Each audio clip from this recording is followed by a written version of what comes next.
Welcome to the Blitz with Rob and Chris. Another episode, y'all. We got a special guest and my man Rob over there repping Florida State today. Yeah, I got my nose hat on tonight, baby. We got a Noel in the house, a Saint in the house. It's a good night. Hey, bro, don't be making that chop sign, bro. Listen, I'm gonna chop all night tonight, baby. But what's been going on, Rob? You fully recovered from the Rona or what? I think I'm fully recovered. Still waiting on these last test results. I took a test, what was it, Friday of last week, Tuesday, and these test results take forever. So they said 3 to 10 days, so I still don't have my results. But when I get the first one, I'm out the door. First thing smoking. I'm gonna be on South Beach, baby. Look, bro, I'm excited. We got a guest tonight, but also, basketball about to kick off in full effect live next week. I think baseball starts tomorrow, if I'm not mistaken. Soccer, we don't really mess with soccer, but it's on and popping there too. So baseball's on right now. It's on the day. Yeah, my Yankees are up 3-1 right now on the Nationals. Man, look, once football starts, nobody be worried about baseball. That's a fact. Well, let's go ahead and jump into it. All right, so tonight, ladies and gentlemen, it's my pleasure to introduce to some, present to others, a former high school parade All-American, former number one overall high school recruit, former first team All-ACC defensive end, former national champion, and former second-round pick, current New Orleans Saint, Mario Edwards Jr. What's going on, Mario? How you guys doing, Chris and Rob? Good, man. Well, thanks for joining us. Good. So Mario, go ahead, Rob.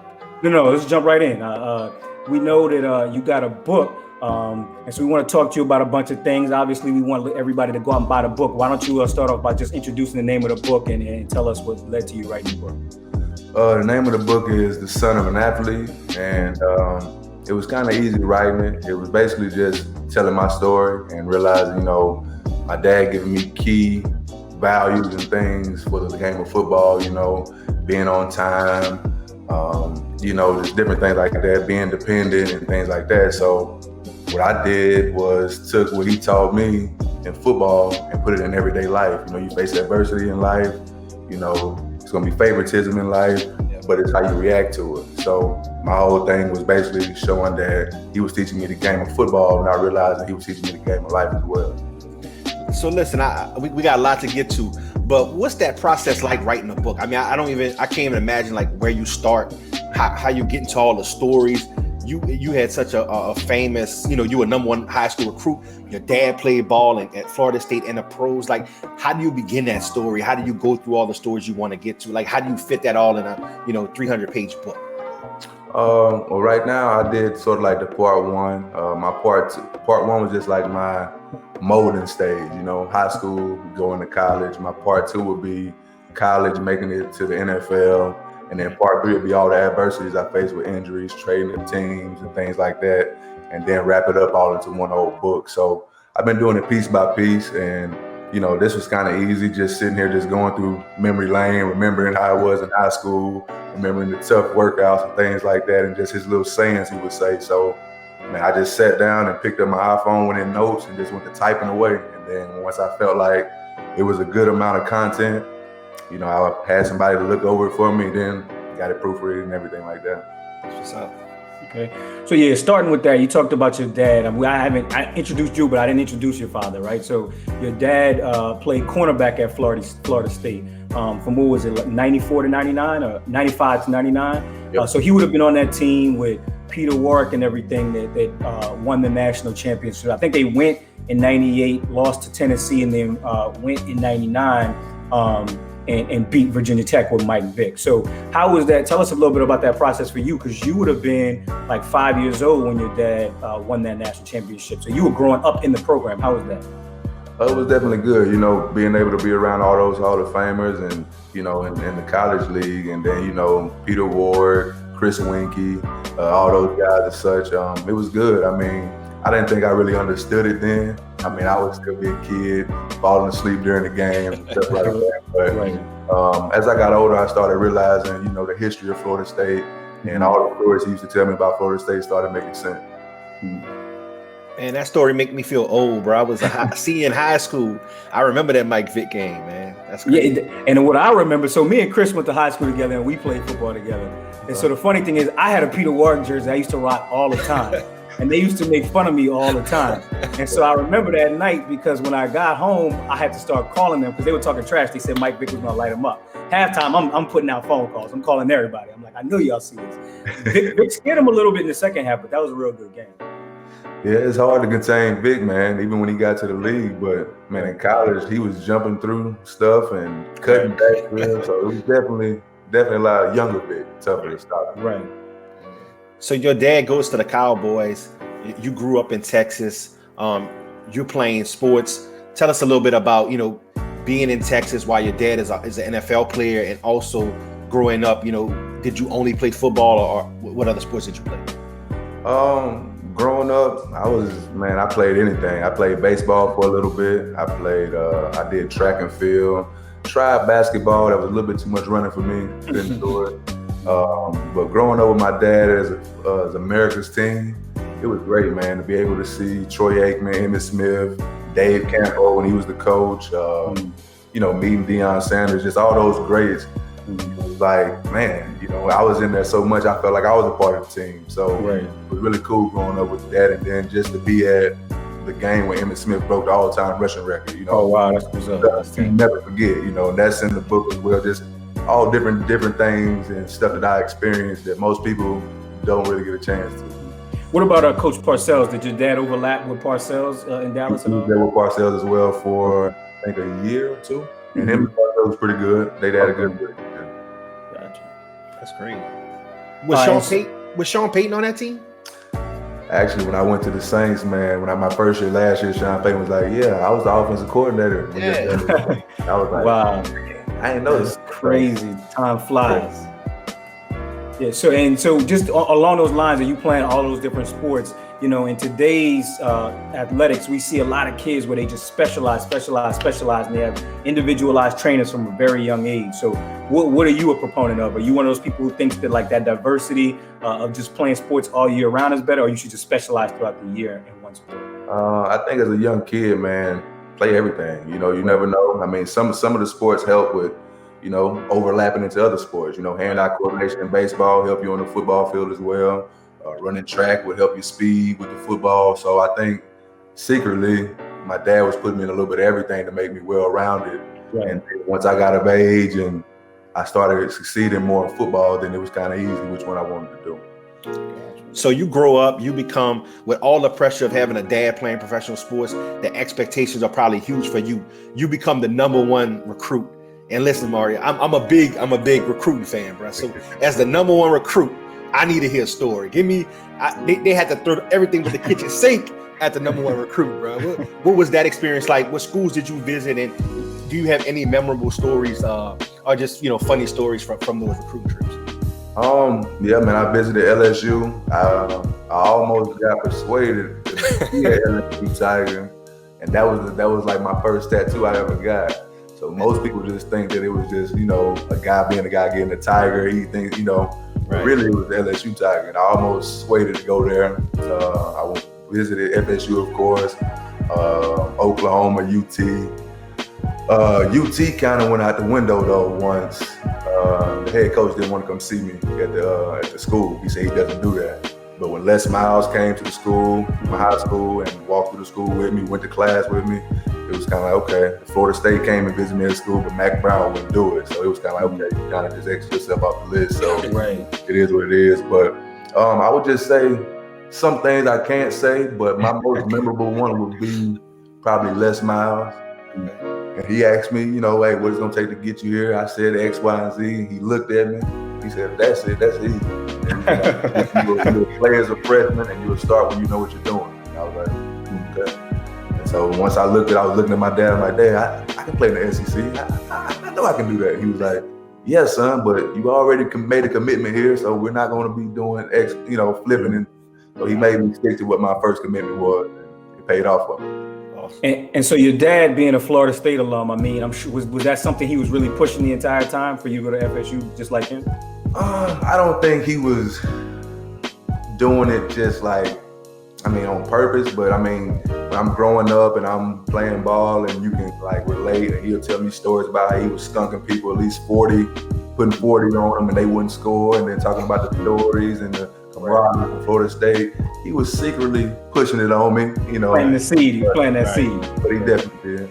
Yeah, I mean, your dad, I think, still holds the record for like a 4-interception game at Wake Forest, a record that hasn't been broken at Florida State. So he had some good years there. Yeah, he did. Well, oh no, I was gonna say you almost made the right choice. Go down that shoot, but I can't be mad. You won the national championship. But go ahead, Robbie. And so your dad, was he on the coaching staff of your high school football team? Yeah, he coached the DBs. Okay, and then you end up going to FSU. And does he eventually come over to FSU in some capacity? That was part of it. Okay. I let them know you wanted me, you got to find a spot for my dad too. So once I kind of made that bond in high school, I kind of got over the son and coach thing. I was like, hey, if you want me, you need to find space for my dad. And it ended up paying off. He was there even when I left. And then, you know, just recently because of the coaching change, he's coaching now high school in Texas. So okay, that's what I was going to ask about that. So you get to Florida State, and they hadn't won a championship, I think, since that Michael Vick, game in New Orleans against Virginia Tech. So, coming in with a new breed, you bring it. Jameis Winston comes along. Jimbo Fisher has just taken over the reins. Did you feel something special brewing when you went to Florida State? Did you feel like y'all had a national championship within y'all grasp? Definitely, man. I mean, we had all type of players, man. Devontae Freeman, EJ Manuel. On defense, we had Timmy Jernigan, we had Telvin Smith, Christian Jones, LaMarcus Joyner. So I mean, we just that whole team went to the league. Yeah. That class when we came in, they already had did the groundwork for us. It was just like, this is what we're doing, and y'all either gonna get with it or y'all not gonna play. So we set the standard, and so we had to meet it. So I felt like before I made that choice, I just saw the chemistry that everybody had and what it was leading up to. So I felt like I made a pretty good decision now. And so you played your true freshman year, right? That was 2012? The story on it, I got big, man. I started, smelling myself, reading my own clippings, and I wasn't 285 anymore. I had got up to about 310, 315. And I didn't, they were going to redshirt me. And when they were going to redshirt me, I was like, I left. It was a game day. I left. I went to go see my girlfriend at the time in Georgia. I was like, man, I ain't finna stick around here. But then Tank Carradine ended up tearing his ACL in the floor. And my first start was against Georgia Tech in I want to say the Orange Bowl it was. And that was like my first surface when I had a pretty good game statistically. And that's when it took off from there. Okay. And that was EJ Manuel's last year. So y'all win the ACC for like the first time in 7 years. Right. And I guess that's Jimbo Fisher's second year, y'all already winning the ACC. And I remember just as a fan, the following year, which would have been 2013, Jameis is now a redshirt freshman. And I'm watching the spring game on ESPN. First pass, he throws a touchdown pass, right? And at the time, I'm like, oh, this kid's gonna be special. Because at the time, I remember it was Jacob Coker versus Jameis. Yep. But all of that talent comes back that you already named: Eddie Goldman, LaMarcus Joyner, all those guys on defense, James Wilder and Freeman on offense. Did you guys know coming into spring that you had a national championship caliber team? We knew we had the players, we had the coaches. We just knew we had to buy in. I mean, the day one when Jameis got there, man, and we had to run 36 110s as freshmen. He led every one of them and was first in every one of them. So not only was he just going out there and talking the talk, he was actually leading by example. So we kind of knew, okay, he's a little different, he's a little special. And then the spring game, what you guys saw is what we had been seeing for weeks now. So okay, he's solidified now. Gotcha. That's cool. So let's fast forward to that championship game. Y'all playing Auburn. Auburn was coming off a recent championship under Cam Newton, so they had kind of been there before. Y'all were kind of new kids on the block, like we mentioned, hadn't been there in a minute. What was that energy like coming into that game? Like, did that feel like something you had played, like playing in Texas? You play in front of thousands. So was that a experience unlike any other to that point in your career? Man, yeah, I had already won a championship in high school, but when you got to California and you saw that stadium and you saw the crowd and you saw Auburn and ESPN's hyping them up, I think they had just beat Alabama that year too. Right. Man, they're rolling, and all you hear is, the quarterback, the running back, all those. So you like Trey Mason, right? Trey Mason. And you're like, man, whew, all right. And then my matchup was Greg Robinson. I think he went number 2 or 3 first round. Right. And so, that's right. They're throwing everything at me on practice, man. I'm talking about doubles and triples. So it's like I had to gain about 10, 15 pounds. Greg was about 320. And so I played that game about 295. But just that whole atmosphere, man, it was definitely different. Way different than what I experienced in high school. And it was really fight or flight in that game. Does it take a while for your emotions to settle down? Like when it's a lot of nerves to start that game off. How, do you eventually settle in? Oh yeah, almost every game I played, high school, college, pros, everybody gets the butterflies, the jitters. But at that game, man, it's just like I had took a 5-hour energy. It felt like I was too jittery for the first couple minutes. But once you got that first contact and you hit somebody or they hit you, it's back to football. So. Did you get a sack in that game? Because it was Nick Marshall. I remember that was the big thing. He was a former cornerback playing quarterback, and they was running that spread offense. But I thought I remember you getting a sack in that game. Yeah, sack, 7 tackles and 2 for loss. Because I feel like you and PJ Williams were all over the place in that game. Oh yeah, and then it works out great. 2 of them on the team now, so it's like, man, right, that's right. And so I said they 2 names, but let's get to the new Saint, Jameis. What was it like on that last drive? Because I remember being bucked. What was it? Kermit Whitfield had the kickoff return, right? After the kickoff return, I was like, "There's no way we losing this game." Right. I was bucking in my living room. Short backstory is that my dad's from Tallahassee, right? And so his whole side of the family's in Tallahassee. So we grew up cheering for Florida State. I'm gonna have some uncles and cousins that's gonna be real excited about this interview, right? And so. What was it like being on the sideline when Jameis steps onto the field and y'all got to go like 80 yards? You're on defense, you're helpless. How did you feel? Were you feeling like, I know the offense got this, or were y'all nervous? Man, I'd be lying if I said 100% I knew Jameis had it, but I would say definitely 80%, 85% we knew he had it, simply because Jimbo always practiced these types of situations. We would practice or white jersey, red garnet jersey. Boom, you're up this amount of points. All right, now flip it. Now y'all come back. Or the 2-minute drive. Or, okay, not 2 minutes. Now you got 45 seconds. This is the situation. This is how we gonna run this. Boom. So when they did that, it was like, we got this much time? Oh, you got that. Come on. And then when he started completing them, we like, this ain't number 2-minute drill for him. Right. So it was kind of it was a nail biter. We knew that play was going to Kelvin Benjamin. So it was just like, we get it there, KB. You gotta catch it. And when he caught it, man, it was.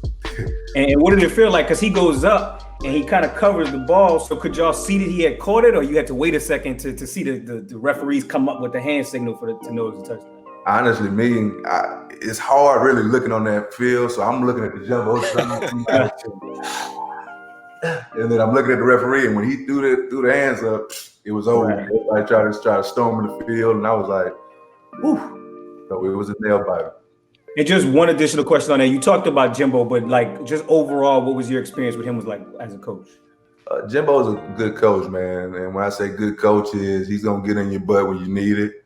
He's going to praise you when you need it, but when you're messing up, he's going to let you know as well. He strives for perfection, He believes it's alignment, assignment, and execute. Once you can't do one without the other. If you miss the assignment, you ain't gonna be aligned right, so you can't execute the play right. So he lived on that motto, and that's how he got us to start winning. That's crazy, man. So look, I gotta ask you this, Mark. I'm a big LSU fan, so I think this past championship team, this 2020 LSU team, is the greatest college football team ever.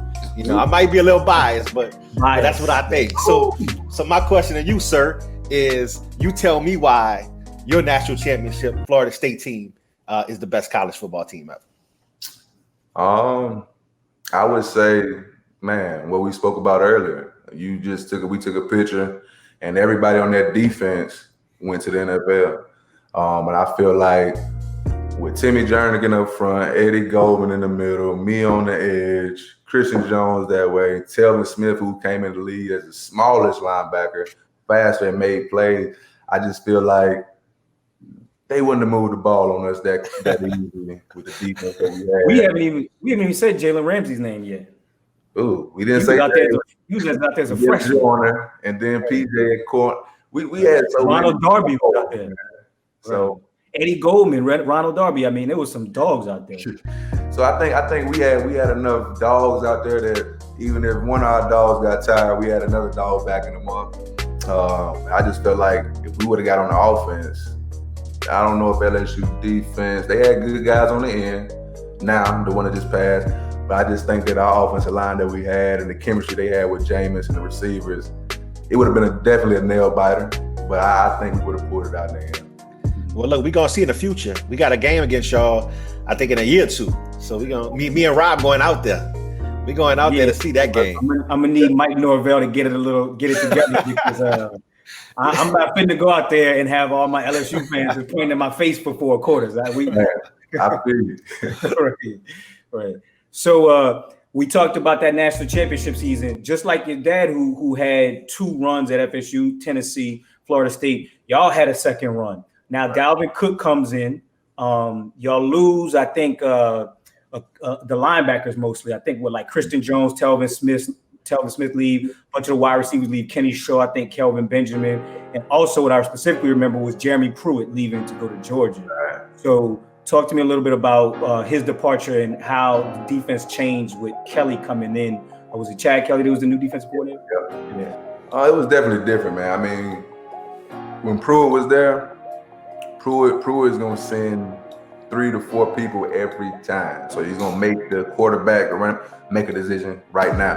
Mm-hmm. Versus Kelly liked to do a lot of off kind of reading, doing things like that, where, it gave them time to, if somebody was faster, if somebody wasn't where they need to be, you could pick us off. So, but the Oregon game, man, I feel like we dropped the ball on that one. I mean, we started out pretty good. Marcus Mariota was, fast and all that stuff, but I just think we were so used to winning, and we kind of probably was smelling ourselves at we made it right back again. So once they started putting them numbers up on us, it's like we started looking at each other, and it's like we kind of just started falling apart. We started pointing the finger again, started doing, the chemistry wasn't as good as it was with our older guys, who just left Telvin and things like that. We had more vocal leaders, more people that would stand up in the middle of the locker room or on the sideline and be like, hey, get this shit together, man. We didn't have too many of those vocal leaders like that.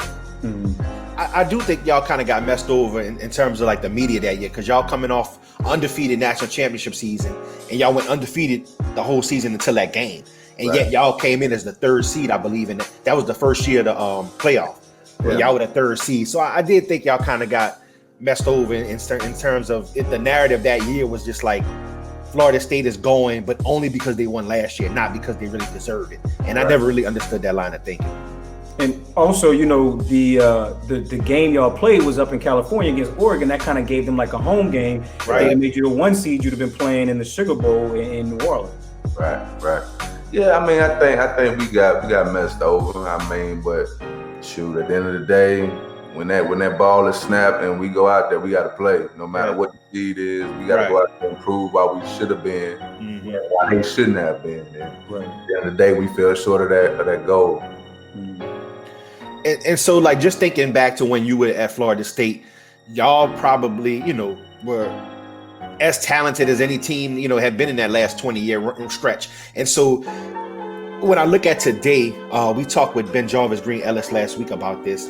You see a lot of college players stepping up, like this guy, Colin Hill from Mississippi State, just got a key to his city in Columbia, Mississippi. And, I got a lot of respect for that young man. And he did it in a situation where he's not on a top 20, top 10 football team. He's not as well known, but yet he still has a voice.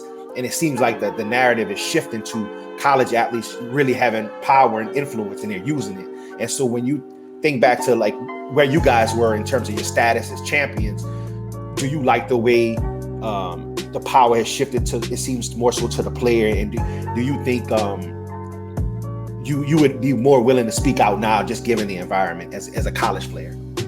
Definitely, man. I mean, the college, they profit off of our jersey sales. I mean, if a guy goes out there and has a DWI or If a guy yells some absurd thing in the middle of a courtyard, they're quick to nail him up on that. But when we're telling you how we feel or how this is X, Y, and Z, you turn deaf ear to it. So now that we're speaking positive, you kind of, they're starting to listen now. So, I mean, if it was like that when I was there, it would be a lot different. I feel like I could speak up and actually be heard versus, just go out there and play. Just go out there and, I think, like I tell people all the time, we're more than just an athlete. We dress up on Saturday and Sunday in a helmet and shoulder pads, but the rest of the week, we're who we are.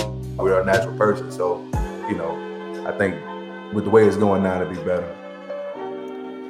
And what's your thoughts on just the image and likeness situation changing, where in a few years players are going to be able to make money off of their image and likeness? What's your thoughts on just the shift? Do you see football players specifically getting paid in some point in time in the near future?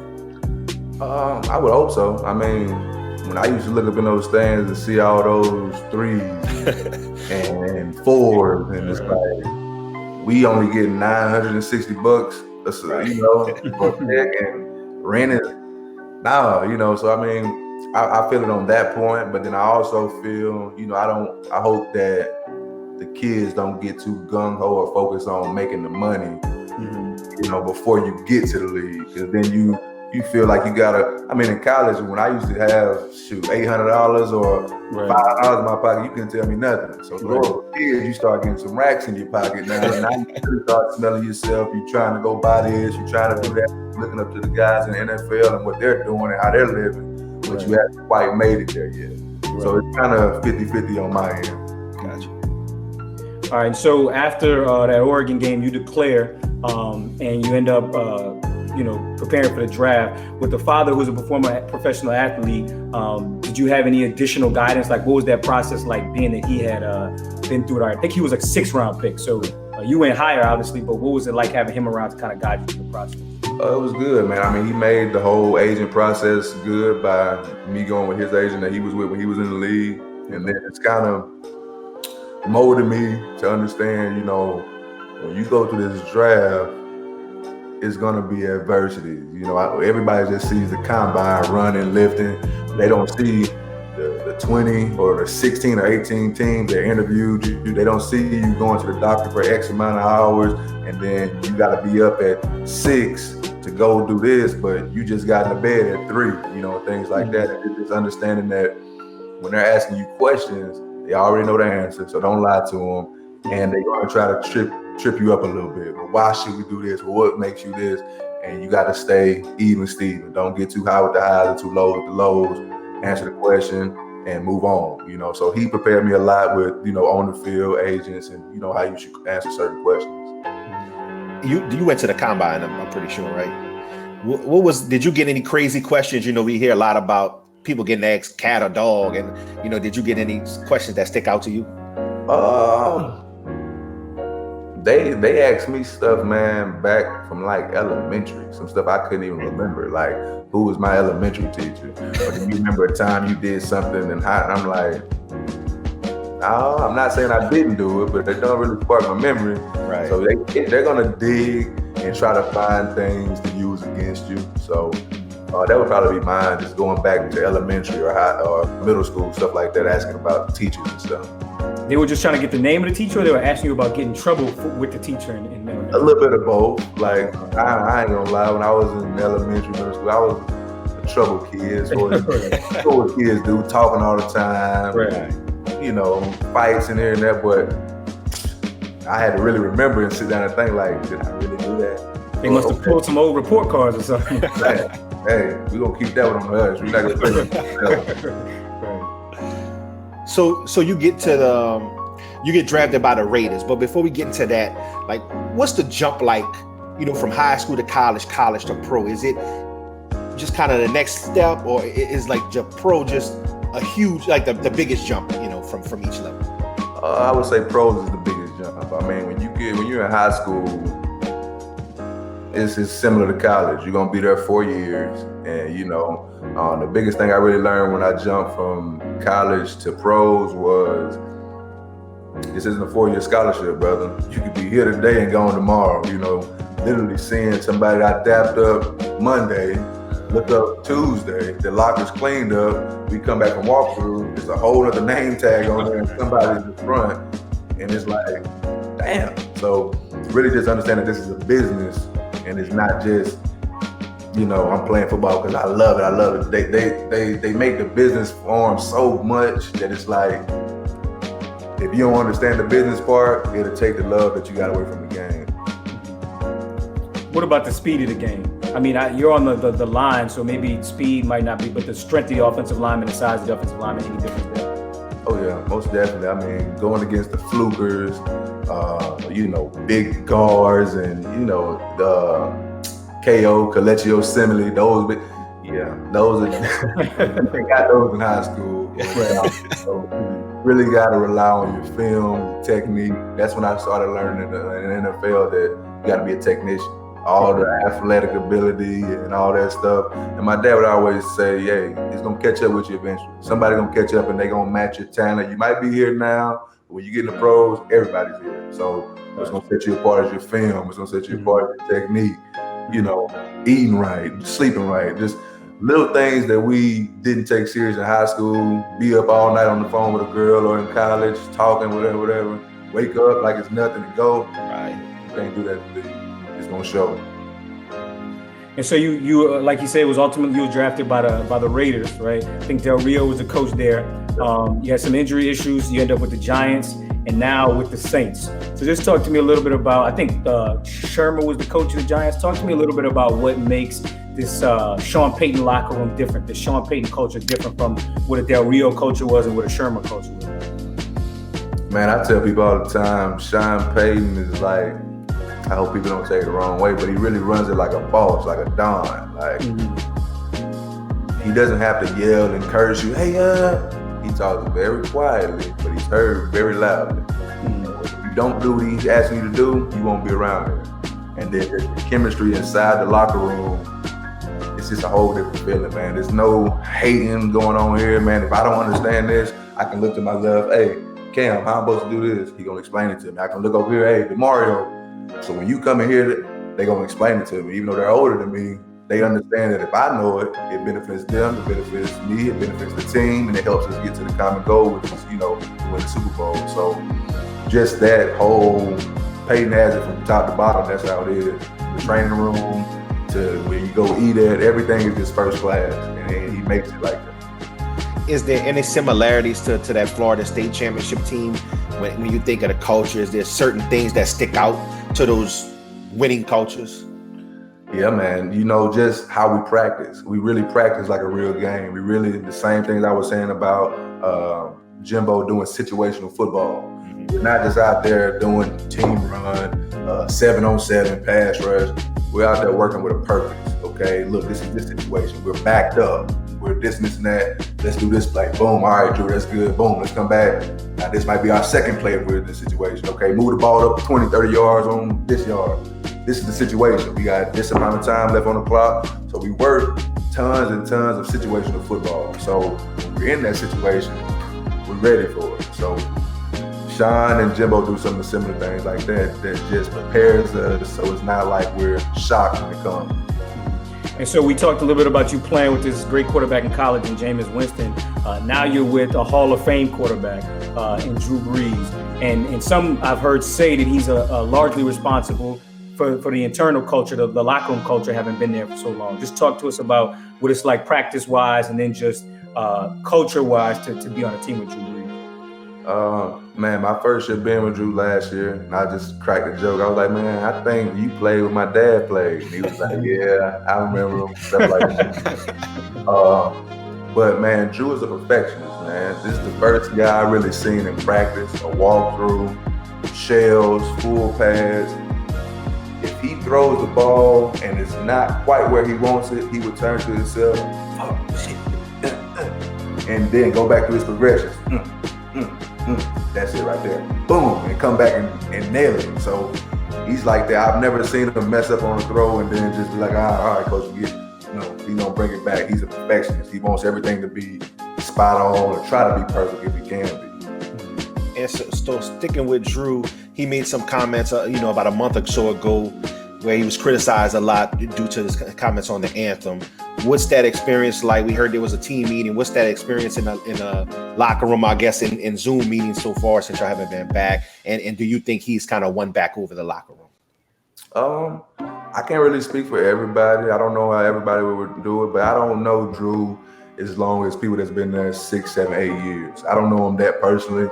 I never really got that type of vibe from him, but I will say it's out there, it was said. So the whole locker room is sort of like, we heard you apologize. Now it's just about like, we want to see action at this point. So, we forgiven him for it, but it's like, your actions will be watched closely. So that's kind of the energy of the locker room at this point.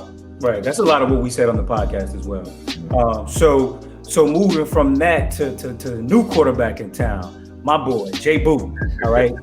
So I got an initial question leading into that. Did PJ at all recruit you? And then did you and PJ jointly tell Jameis like, yo, it would be a good look for you to come here? Me and PJ stayed in contact here and there. And it really came down to here and Cowboys. Mm-hmm. And I was like, I know too many people here in Dallas, and I don't think I can be as focused as I need to be. So let me go to New Orleans, which is 2 hours away from where I'm from anyway, in Mississippi. My grandmother can come see me, my other family. So it was actually something good, because when I first got drafted, they took me way over to the West Coast. They took me way over to New York. So to be back in that Southern hospitality, my family there, stuff like that, it was easier for me to kind of sit in and adjust. And so you said you were living in, did you live in Mississippi with your grandmother while your dad was at Florida State? I stayed with my grandmother until I was 8 years old, 8 or 9 years old, and I've been with my dad ever since. Gotcha.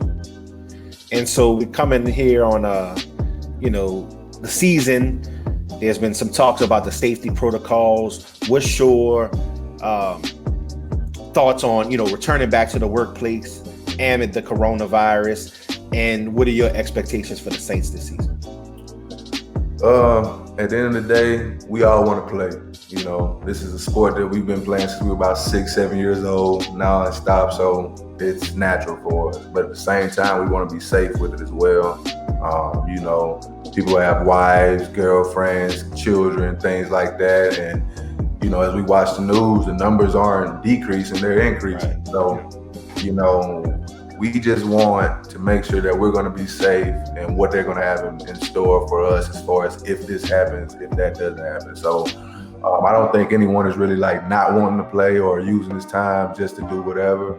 We really want to play. I mean, at this point, I'm bored. I don't got nothing to do without working out and, in the house. But I think us as the Saints, man, we are in the playoffs and we are always like this far away. And I just think that this year we're gonna put it all together. I think we got a lot of returning guys. We got Jameis, we got Drew that's gonna, I believe come out with his hair on fire with all the off the field stuff. He's just ready to go out there and play and prove himself and things like that. Mike T, can't guard Mike, and that's true. Right. We just got a lot of key pieces to this thing that, man, once we just click it and we just go with it, we're gonna make it. I feel we have a high chance to make it to the Super Bowl.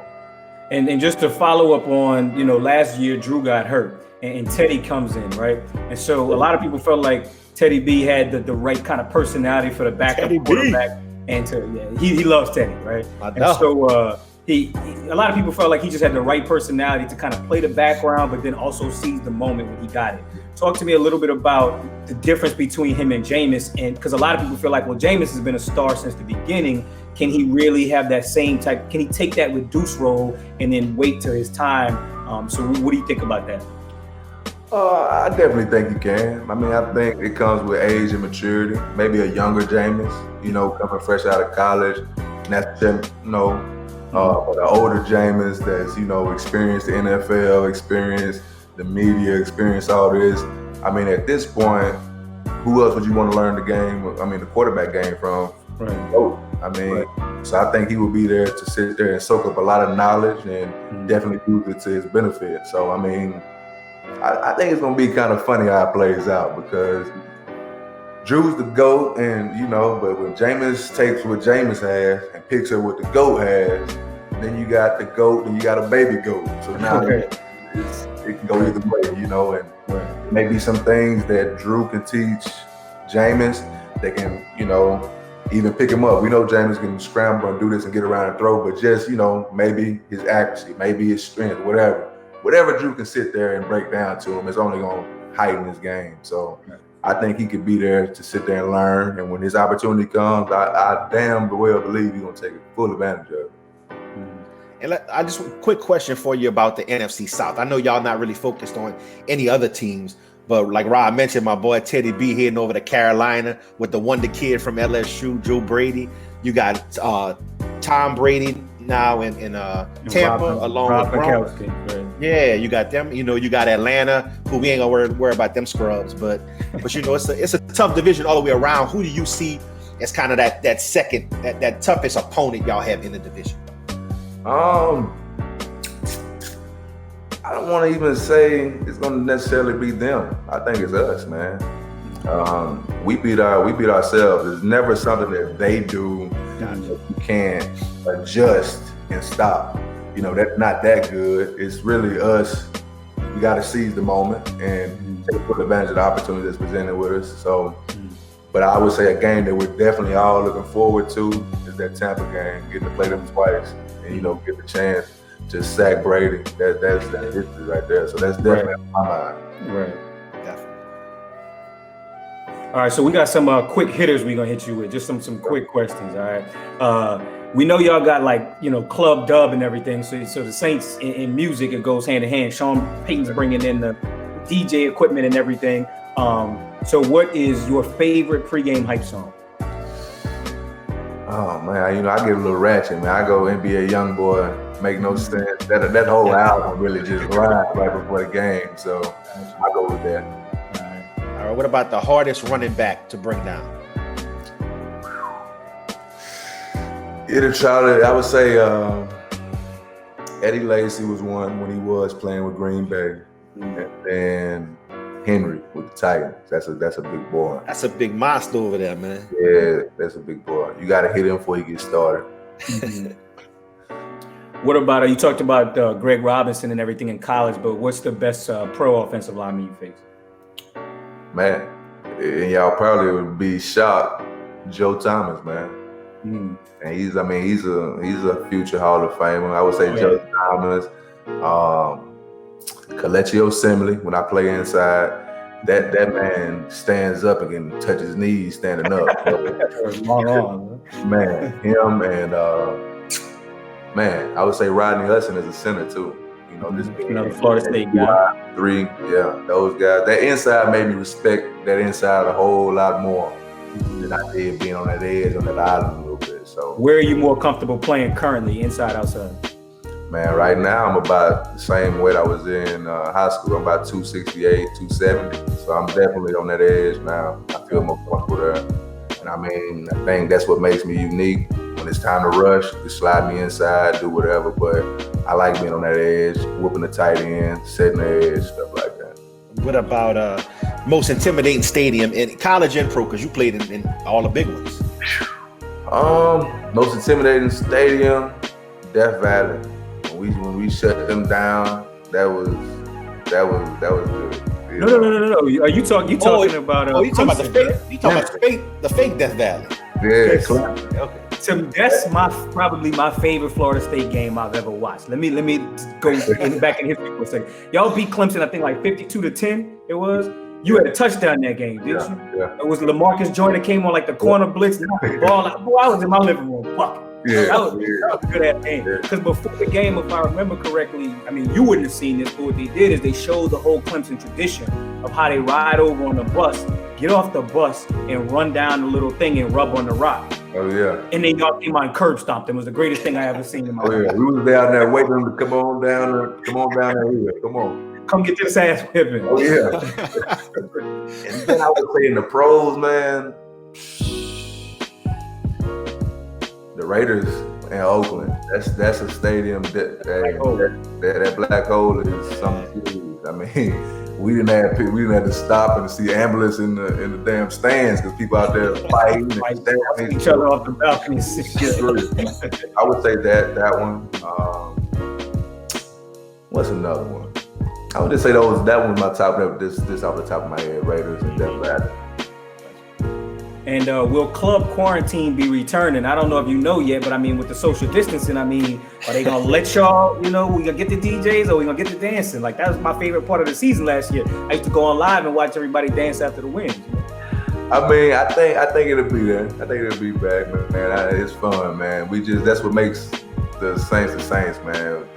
And Sean lives by that. Sean said, hey, y'all better have this fucking music blasting. Y'all better have going, smoke coming out, everything. I mean, he takes pride in that and has fun with it, man. And then he gets in there and dances with it. So I think it's definitely coming back. Well, as long as y'all don't swap jerseys, I think it's good, right? Because apparently that's the only thing that's going to spread COVID in the NFL. We're playing the whole 60 minutes tackling on each other, but we can't swap it. Right. And so, go ahead, Rod. No, you go ahead. No, I was going to say, so just wrapping up, tell us a little bit more about, why you think fans will want to buy your book. What's some of the things you're excited to fans to read?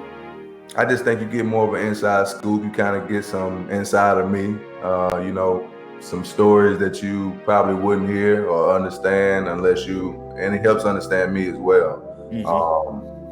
The purpose of the book was just, to touch younger kids and do things like that. And, a lot of people just think football is X's and O's, tackles, swords, and touchdowns, but it's way more than that. And I mean, you have adversity at a 9 to 5, at a Fortune 500 company, you have it on the field. You get knocked down in life, but what makes a man is how many times he gets up. So just being able to take what I learned in football and say, well, damn, it happens in real life too, and put them both together. I just think it's pretty educational on both ends. So yeah, I got my book off Amazon. It's on the way. Hold that up for the people. Yeah, definitely. My copy is on the way. Be here tomorrow. But where else can fans get the book? It's on Amazon, or you can go to my website, mlej.net. And one last question, quick hit I want to ask you, since we sports fans here, Lakers or Clippers? Who you got? Lakers. You think they're going to win it all? Yeah, man. I didn't know they were stacked like that till I was watching. I'm like, damn, they got Anthony, they got LeBron, they got Dwight. I say, oh man, this is a lot of big men on there. So yeah, LeBron on a mission. This is legacy time. Oh yeah, I go with the Lakers over Clippers all day. That's what's up. But that's all we got. Mario, anything you want to say before we roll out, man? I just appreciate y'all for having me, man, and we're excited for the season, man. Ready to go, and you guys, please go check out my book. I think you guys will enjoy it. Definitely will do. Who that? Appreciate you joining the show, man. It's big for us. We really appreciate it. Man, y'all need to quit with all that, bro. Get that out of here. It's like y'all rehearsed that. Y'all must have been talking before I got on, man. All right, let's get out of here. All right, later.